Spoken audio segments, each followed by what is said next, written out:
I have always been curious about how to start a climbing gym. I know the very basic concept of business is revenue minus cost equals to profit. And it's all about figuring out how to maximize revenue and minimize cost. But I have no idea how it actually works. I had an opportunity to speak with Climber Dad, who is a former climbing gym owner. I learned a lot from him, and here's our conversation. I've been climbing since 1995. I started a climbing gym in Clarksville, Tennessee. 2018 is when we opened, but it was a long journey getting to that point. I worked for a wall builder. At one point, I built a lot of home walls. Yeah, that's who I am. So, what are the revenue sources for a climbing gym? obviously, your memberships. Memberships are going to make up a huge portion of your revenue source. Our membership in the last 12 months made up 45% of our revenue. And then you have day passes, comes in at number 2. At our climbing gym, retail comes in as third. That's like climbing gear. So climbing shoes, harnesses and ropes, carabiners. I would say that probably most climbing gyms events would come in as a third. I have had a hard time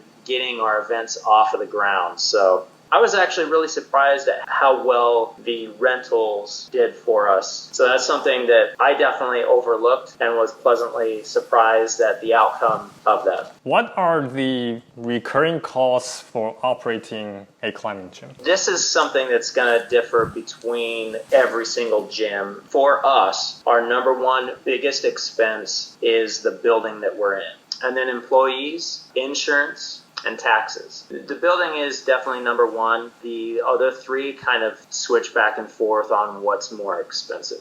And then besides recurring costs, and there's also like one-time costs. When you first start, you gotta invest a good amount into the startup cost. Can you give viewers a breakdown on what those are? With our society and how we do finances, those one-time costs end up being more of a recurring cost over time because of the loan that you're taking out. It's a fairly small gym that I built here. It's about 3,000 square feet of climbing surface. Throughout the entire build, it took us about $150,000 to build, which went on to a loan. And then those are continually paid off. The goal was to get them completely paid off so that would no longer be an expense. But it definitely feels like a recurring cost at this point. What targets do you have to hit in order to be profitable? Is it a certain amount of memberships that you have to hit? Is it okay for you to maybe reveal some numbers? I have a lot of friends that own climbing gyms as well. And something that they never share is how many people come in through the doors or how many members they have. Those are very guarded numbers. Oh. I can understand why, because if I tell you that we average 30 people through the gym during a week, and you can come up with these magical numbers that may or may not be true. I'm a pretty open book. I'll share numbers. This is a chart. These are new, I don't want to say members, say customers throughout the last 12 months. And if you can see, we're doing pretty good. We've got an upward motion here, and then this right here is the shutdown. And then we opened back up in May. That fear is still there. What are your ways to bring in customers? The old school mindset is word of mouth. There's nothing better than word of mouth and one person coming in and they have a blast, so they go grab 3 of their friends and come in. And I would agree with that. I would say that that is the best way to do it. We have advertised on the radio. Radio for us was a bust, did not help at all. And it's expensive too. Another way to bring awareness is through events. We've had several events here. At first, it feels like we lost money or we washed even, but really those events bring awareness also. How important is the location of the gym? Like, do you have to be a specific distance away from other gyms? As far as like how far away from other gyms, I don't know if there is a magical number on how close you can get to another gym. If you are in a dense area,